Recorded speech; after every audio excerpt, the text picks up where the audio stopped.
Bismillahirrahmanirrahim. Assalamualaikum warahmatullahi wabarakatuh. Waalaikumsalam warahmatullahi wabarakatuh. Alhamdulillah, puji syukur kehadirat Allah Subhanahu wa taala yang telah melimpahkan rahmat sedaya kepada kita sekalian, sehingga pada siang yang cukup cerah ini kita masih diberikan nikmat sehat untuk melaksanakan aktivitas kedinasan ataupun aktivitas yang lain.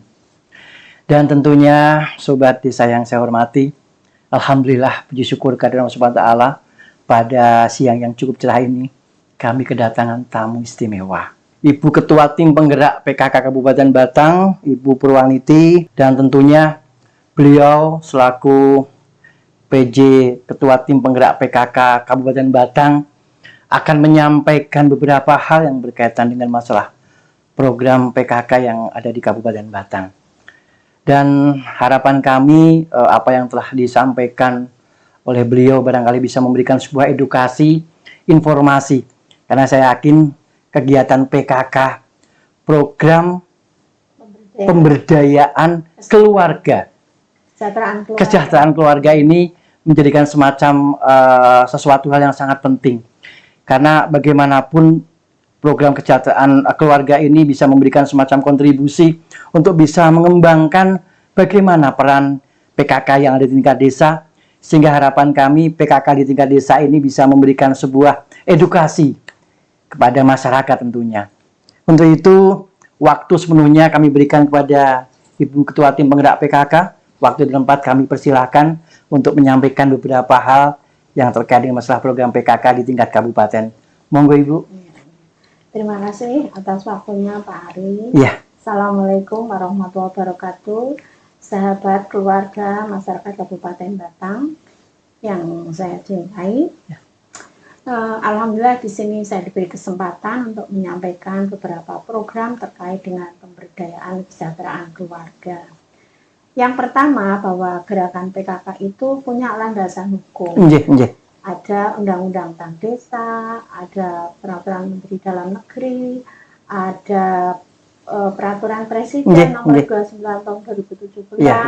Nah, itulah yang melatar belakangi bagaimana gerakan PKK ini menjadi sebuah kekuatan tersendiri untuk menggali, mengungkit potensi-potensi yang ada di desa pada masyarakat.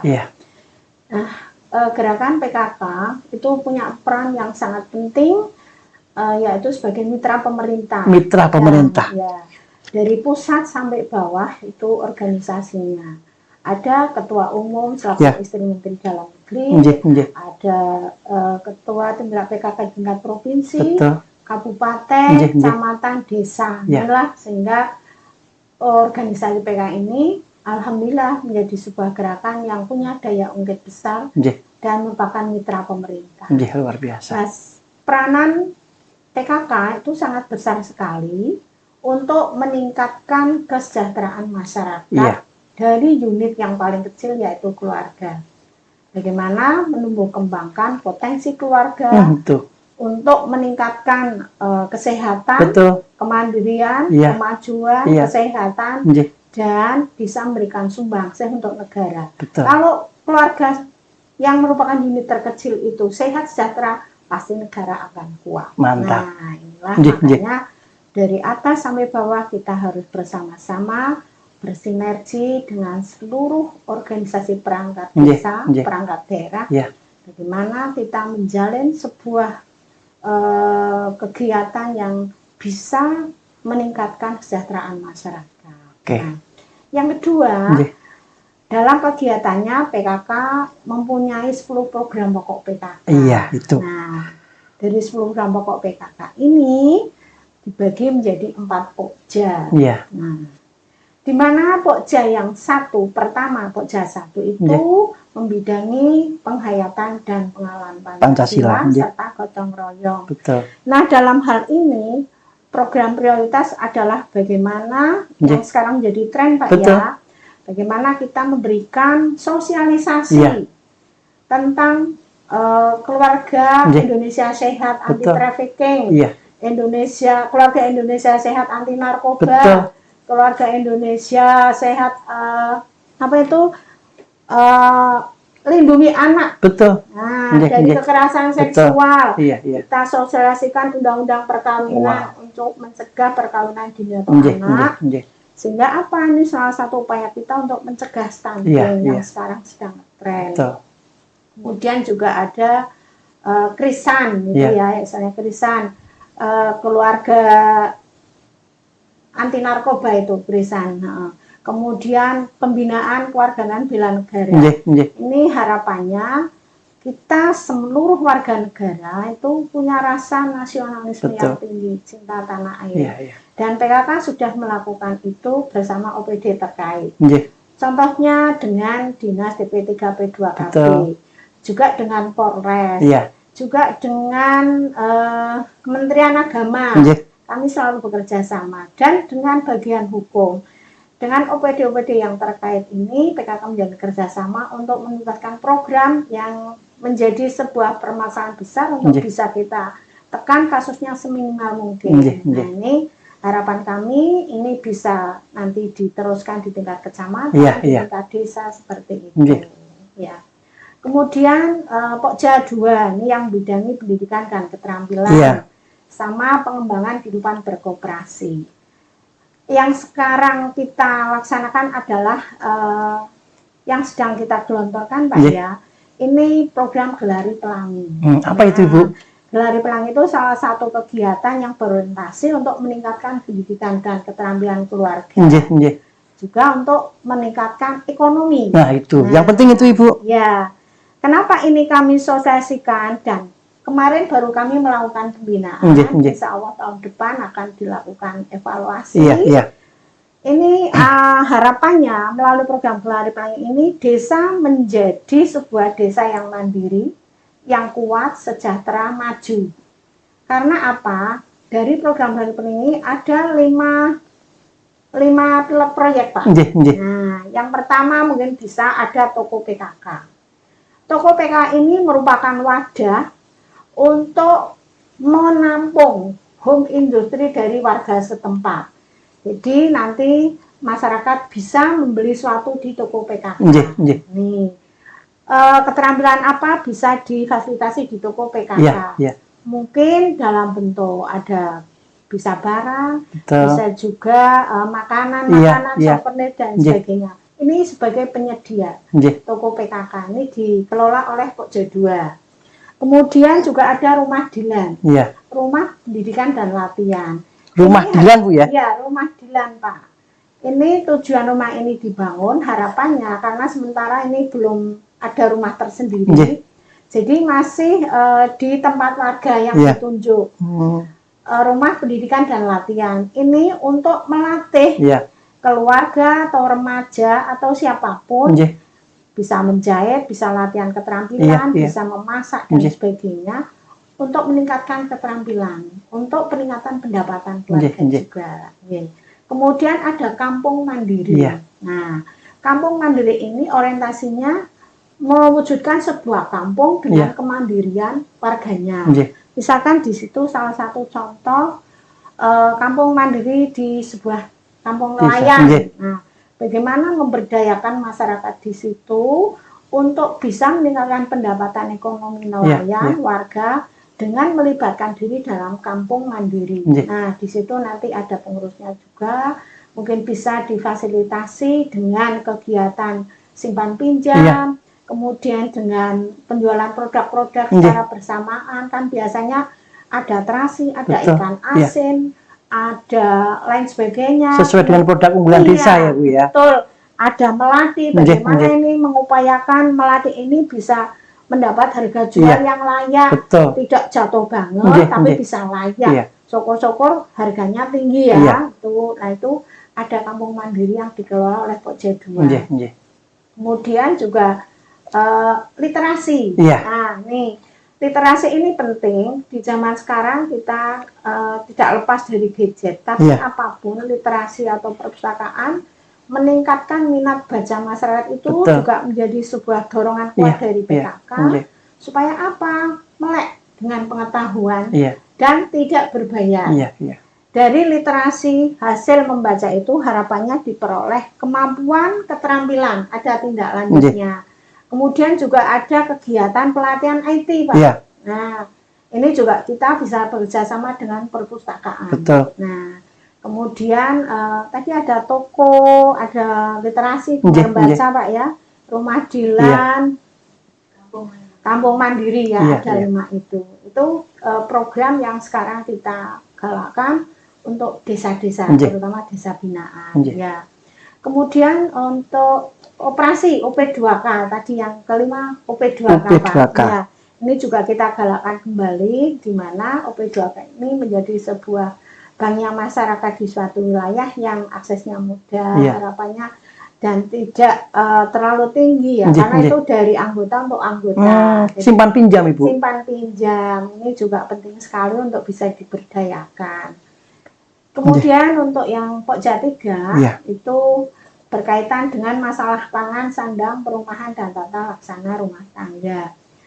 Kita tahu bahwa keadaan stunting itu kan diakibatkan dari pengaruh gizi juga. Nah, harapannya Pokja 3 melalui bidang pangan ini terus melakukan sosialisasi tentang pangan aman yang sehat.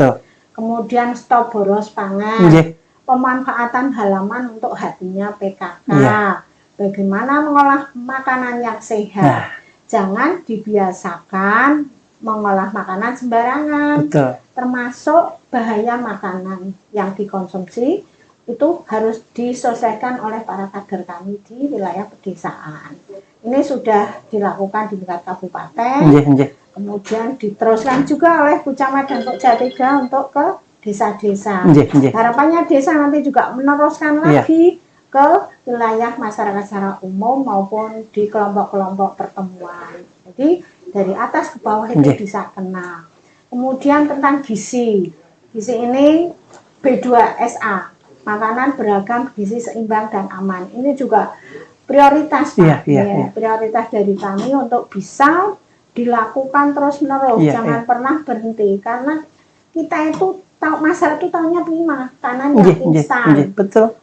Sidik-sidik mie seblak gitu kan. Nah, padahal itu kalau terus berulang dimakan sangat kurang sehat. Pilihlah makan yang sehat, yang utuh, yang asli seperti itu. Tidak ada zat penambah, zat perasa, zat pemanis dan lain sebagainya. Mengonsumsi makanan yang diolah sendiri itu harapannya lebih baik. Higienis ya, Bu ya. Higienis dan sehat. Betul. Yang penting bagaimana cara pengolahan itu ibu-ibu bisa melakukan dengan baik. Gitu. Kemudian terkait dengan perumahan dan tata laksana rumah tangga nih Pak ya, kami juga punya program namanya kawasan rumah pangan lestari. Nah, ini harapannya setiap warga itu bisa merawat, menanam tanaman, bagaimana kelihatan rumah dan lingkungan itu lestari. Boleh ditanami macam-macam tanaman, apa itu tanaman hias, tanaman sayur mayur, tanaman togat dan sebagainya. Yang penting tidak diterlantarkan. Sekecil apapun lahan usahakan ditanami yang manfaat untuk keluarga. Kadang-kadang tetangga juga membutuhkan Pak ya. Misalnya ada pandan, ada salam, ada laos, ada jahe. Nah, itulah peran PKK dalam pemberdayaan keluarga. Bisa untuk kebutuhannya sendiri, bisa juga untuk orang lain. Kadang kalau lebih dijual biasanya Pak. Wah, saya tuh lihat, betul rumah saya dekat pasar. Sehingga, wah Ibu, jual apa ini? Ini Bu, mbak-mbak, ibu. Banyak sekali membawa oleh-oleh dari sekitar rumahnya, kebun-kebun seperti itu. Dan tidak lupa kami juga selalu menyampaikan tentang masalah pilah sampah. Nah itu Ibu. Pilah sampah ini tidak sekedar tugas dari Pokja 3, tapi tugas kita semua karena kita harus membudayakan. Pilah sampah dari rumah, mana sampah yang organik, mana yang anorganik. Pilihlah karena itu bisa sebenarnya menghasilkan cuan juga untuk kita, sampah plastik, sampah kertas, botol-botol dipisahkan, sampah-sampah basah, tumbuhan, makanan, godong-godongan bisa dipisahkan. Dan itu sudah dikenalkan dengan pelatihan juga bekerjasama dengan Dinas Pertanian. Jadi ilmu setiap kali ada kesempatan itu sebenarnya banyak. Nah, tinggal dorongan kita untuk menguatkan di wilayah. Nah, peranan kader baik dari tim penggerak kabupaten, kecamatan, desa ini harus terus-menerus, jangan Iya. pernah bosan. Betul. Nah, supaya berhasil baik dan menghasilkan nilai tambah baik untuk keluarga. Nggih. Kemudian program yang keempat ya Pak ya, itu pojok 4 membidangi kesehatan, Iya. kelestarian lingkungan hidup, Nggih. dan perencanaan sehat. Iya. Kesehatan kita tahu bahwa di zaman sekarang Iya. tidak cuma penyakit menular yang bahaya. Ya, itu. Nggih. Penyakit tidak menular pun berbahaya, seperti penyakit kanker, Iya. penyakit kencing manis, hipertensi, dan lain sebagainya. Itu punya sangat bahaya sekali. Betul. Kalau kita tidak melakukan screening di awal, Betul.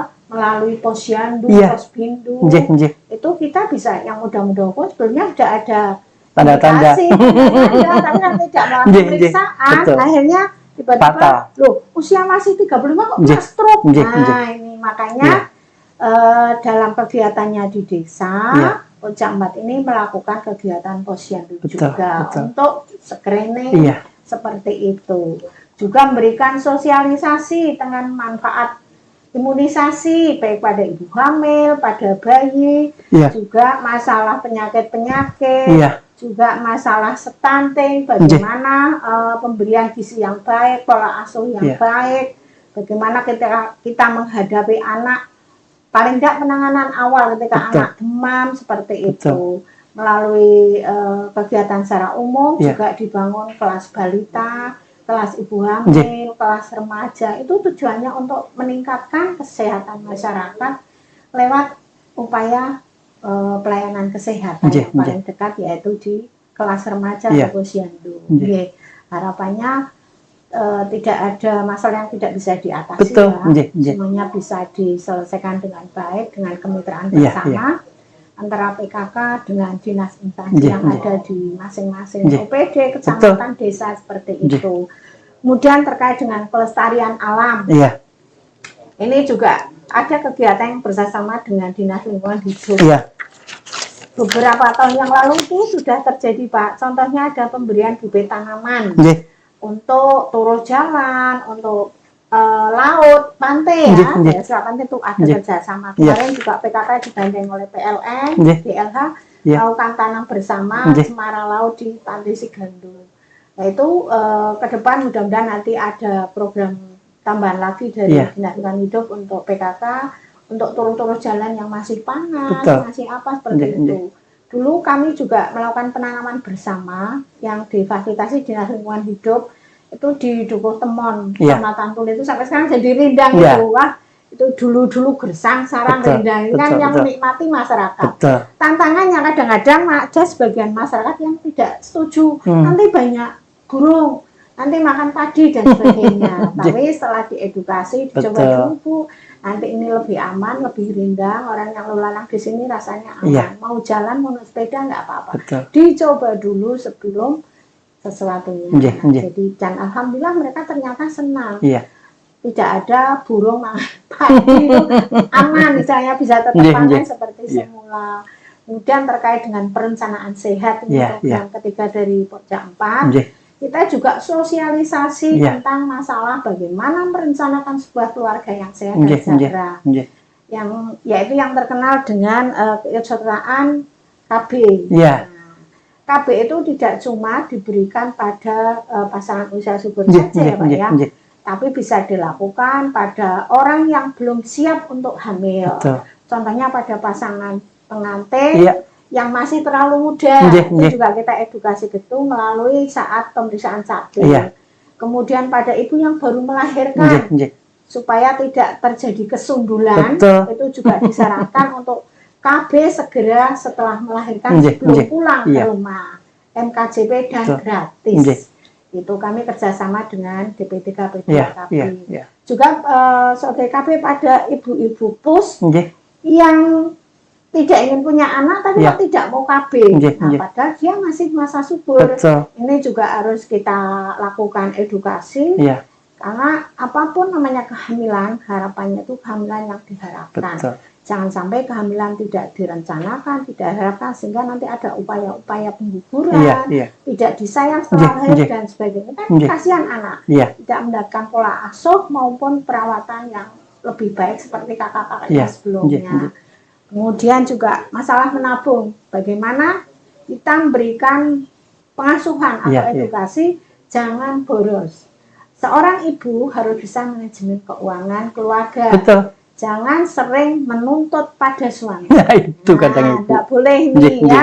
Bagaimana kita berperan jadi seorang manajer yang baik, tetap bersedekah, tetap memasak, tetap melayani, tapi tidak ada tekanan pada suami untuk kasihan. Dia bisa stres, bisa oleng pikirannya, akhirnya membuat babit yang enggak semestinya dilakukan. Nah, kita bisa menjadi seorang polisi, seorang ibu, bagaimana mengatur keuangan, bagaimana mengatur rumah tangga supaya tidak ada intrik-intrik, tidak ada permasalahan, bangun komunikasi yang baik, terbuka.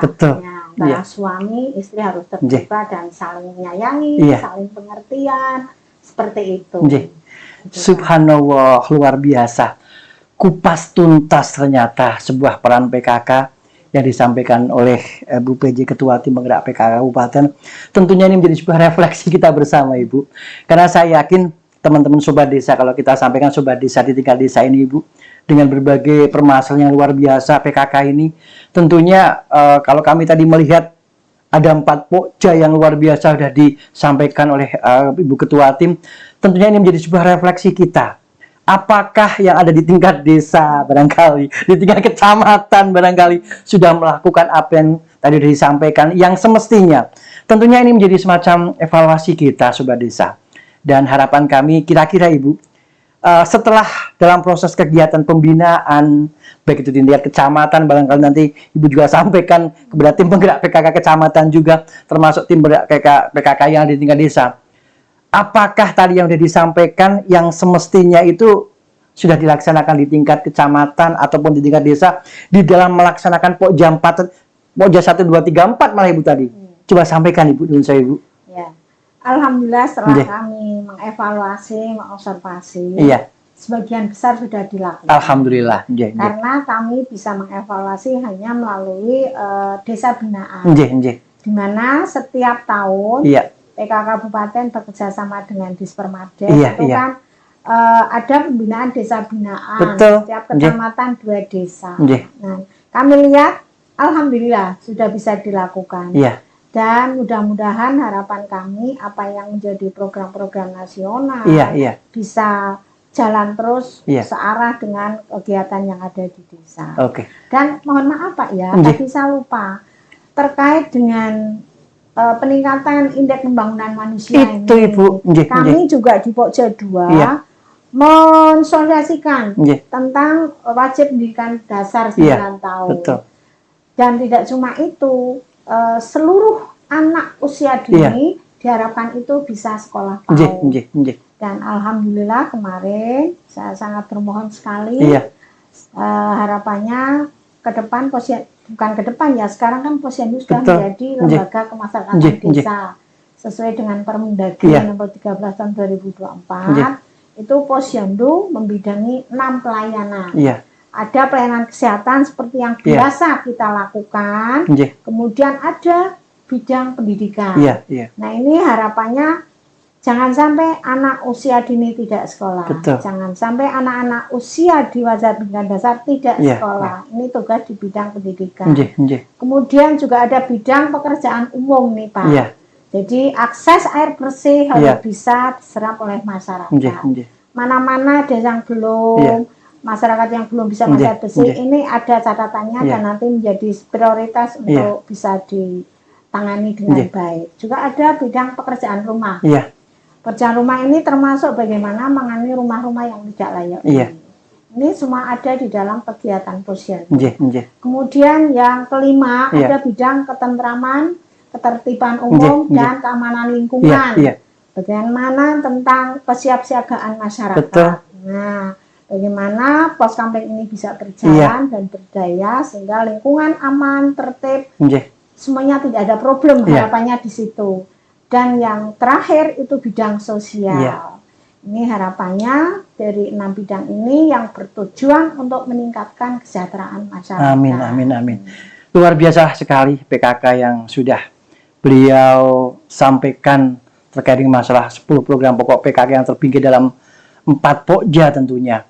Dan tentunya mendukung sekali apa yang menjadi semacam program strategis nasional, apalagi saat ini pemerintah dengan stuntingnya Ibu yang mudah-mudahan tahun ini juga menurun sekali. Dan ini menjadi sebuah evaluasi kita bersama bahwa tentunya Bapak Ibu hadirin yang ada di Sobat Desa, sudah mulai saatnya kita berbenah. Ibu tim penggerak PKK kecamatan, Ibu tim penggerak PKK desa, coba sinergi dengan apa yang sudah disampaikan oleh tim penggerak PKK kabupaten, sehingga harapan kami apa yang menjadi sebuah 10 program pokok PKK yang diamanatkan tentunya bisa dilaksanakan dengan sebaik-baiknya. Dan kalau tadi saya melihat terkait dengan masalah program yang ketiga, pangan sandan dan tata laksana, kami ini melihat banyak sekali program-program skill yang menjadi sesuatu yang perlu kita kembangkan Ibu. Karena di samping barangkali mungkin skill yang harus kita kembangkan, bagaimana kalau ada semacam konsep pemberdayaan perempuan, pemberdayaan masyarakat, pionernya ada di PKK desa. Yang tentunya kalau kita melihat saat ini kondisi Batang yang sudah mulai membangun dengan adanya kawasan industri terpadu, bagaimana peningkatan PKK dalam rangka menunjang skill masyarakat. Kira-kira apa Ibu yang sudah dilaksanakan dari tim penggerak PKK Kabupaten Ibu? Jadi gini, PKK sudah melakukan gerakan. Paling tidak menggali potensi-potensi yang ada di desa, termasuk bagaimana UMKM di masing-masing kecamatan. Oh, kecamatan ini potensinya ini, produk unggulannya ini. Itu kami tampung, bekerja sama juga dengan OPD terkait untuk bisa kolaborasi dengan perusahaan. Nah, nanti kayak kita kan punya KITB yang sedang berkembang sekarang ya, kemudian BIP.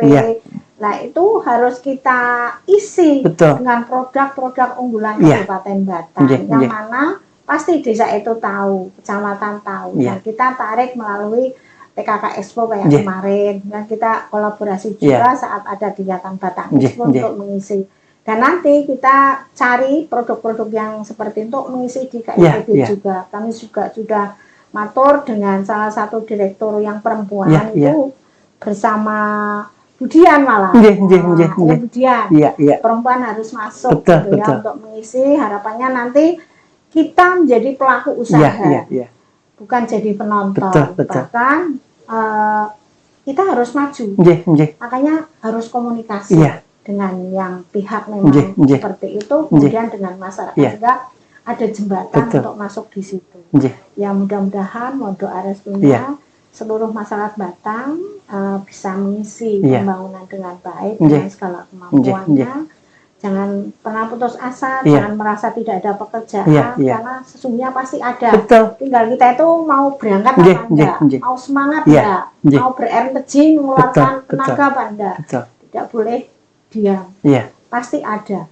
Buka komunikasi, bertanya, karena kita juga melihat lingkungan saja pasti banyak keterampilan.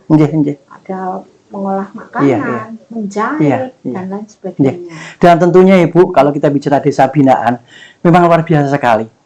Terkait dengan masalah desa binaan ini, bagaimana menyiapkan desa dengan bahasanya itu potensi unggulan yang nanti menjadi semacam barometer untuk teman-teman desa yang lainnya. Termasuk kalau kami lihat kemarin kaitannya dengan masalah ekobrik ini luar biasa sekali loh Ibu. Sebab tadi yang disampaikan Ibu, masalah sampah ini di Kabupaten Batang menjadi sebuah permasalahan yang krusial sekali. Di mana peran PKK ketika bisa memfasilitasi kaitannya dengan masalah bagaimana memberdayakan memilah sampah, termasuk mungkin produk-produknya yang dari sampah bisa digunakan untuk sesuatu hal yang bisa dijual, mempunyai nilai guna. Ini luar biasa sekali. Kira-kira Ibu, dari program ekobrik yang sudah dilaksanakan seperti itu, apa yang akan disampaikan kepada masyarakat khususnya dari tim penggerak PKK desa, sehingga harapan kami ke depan pengelolaan sampah dengan produk-produk yang bisa dihasilkan punya nilai guna bisa dilihatkan kepada masyarakat. Ini loh, sampah tidak menjadi sebatas masalah tetapi menjadi semacam berkah Ibu. Gimana Ibu? Ya alhamdulillah, kita juga punya kader yang sudah TOT ya. Ada 50-an. Betul. tentang masalah penguatan limbah plastik.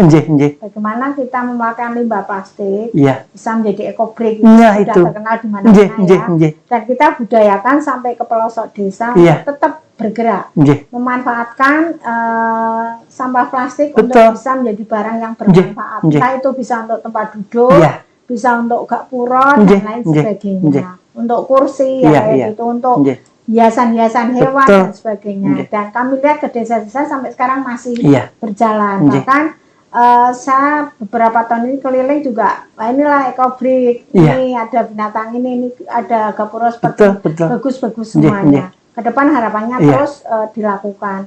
Yang kedua, selain dari untuk ekobrik, bisa dimana juga kayak plastik-plastik itu bisa untuk bunga. Nah, bisa untuk bunga, bisa untuk tas dari plastik-plastik, dari permen, kopi dan sebagainya. Itu bisa untuk tas yang manis cantik, sedotan, banyak sekali ragamnya. Dan itu kalau dijual juga bernilai sekali, harganya cukup mahal. Dan alhamdulillah PKK itu sudah melakukan edukasi seperti itu. Oke. Dan kira-kira kesimpulannya apa, Ibu? Nah, yang ingin saya sampaikan pada seluruh pemerhati pemberdayaan keluarga, terutama dari Bapak Diplomades, Pak Camat, Pak Kepala Desa dan seluruh masyarakat, saya berharap mohon dukungan kerjasama antara semuanya dengan PKK, karena tujuan PKK tidak lain dan tidak bukan adalah untuk meningkatkan kesejahteraan masyarakat. Berilah akses anggaran yang terbaik dari dana desa untuk ibu PKK, untuk gerakan PKK, untuk sekretariat, untuk Puja 1, 2, 3, dan 4. Karena kegiatan apapun bentuknya, tanpa dukungan anggaran tidak bisa berjalan. Makanya berilah porsi yang paling baik untuk pemberdayaan kesejahteraan keluarga. Dan peganglah pada orang yang semestinya. Jadi misalkan anggaran untuk PKK dipegang oleh bendara PKA, ya monggo dipegang oleh bendara PKA, diketahui oleh ketua tim gerak desa, diketahui oleh kepala desa, oleh pengurus, nggak apa-apa. Yang penting pada tempatnya. Sehingga nanti jalannya itu sesuai dengan peruntukan. Betul sekali. Ini harapannya ikhlas semua, termasuk BPD, harus tahu, dukung, dan selama ini saya melihat juga dukungannya besar ini, Pak Lurah, Pak BPD, dan lembaga terhadap gerakan PKK. Saya sangat berterima kasih sekali, semoga PKK tetap di hati, bermanfaat, dan berdaya guna menuju batang yang bersatu, mandiri, berdaya saing, dan membangun. Terima kasih Ibu, luar biasa sekali. Kupas tuntas setajam silet, luar biasa. Dan tentunya hari ini kami mendapatkan ilmu yang bermanfaat sekali. Dan tentunya Sobat Desa, ini menjadi sebuah evaluasi kita. Harapan ke depan setelah panjenengan melaksanakan kegiatan putaran kegiatan laboratorium administrasi pemerintahan desa ini sudah mulai. Apakah yang sudah disampaikan oleh Ibu Tim Penggerak PKK Kabupaten sudah seirama dengan hatinya PKK? Sudah seirama dengan harapan-harapan keempat pokja yang telah disampaikan? Yang terbingkai dalam 10 program pokok PKK, tentunya ini menjadi sebuah dasar landasan Ibu Tim Penggerak PKK Kecamatan, Ibu Tim Penggerak PKK Desa untuk bisa mensejahterakan masyarakat. Tentunya lewat kegiatan PKK, mari kita sinergikan program-program pemerintah daerah sehingga tujuan untuk bisa mensejahterakan masyarakat dan memberdayakan masyarakat bisa terwujud. Dan terima kasih Ibu atas waktunya. Mudah-mudahan obrolan ini ngopi-ngopi, ngobrol pinter ini bisa bermanfaat untuk kita semua.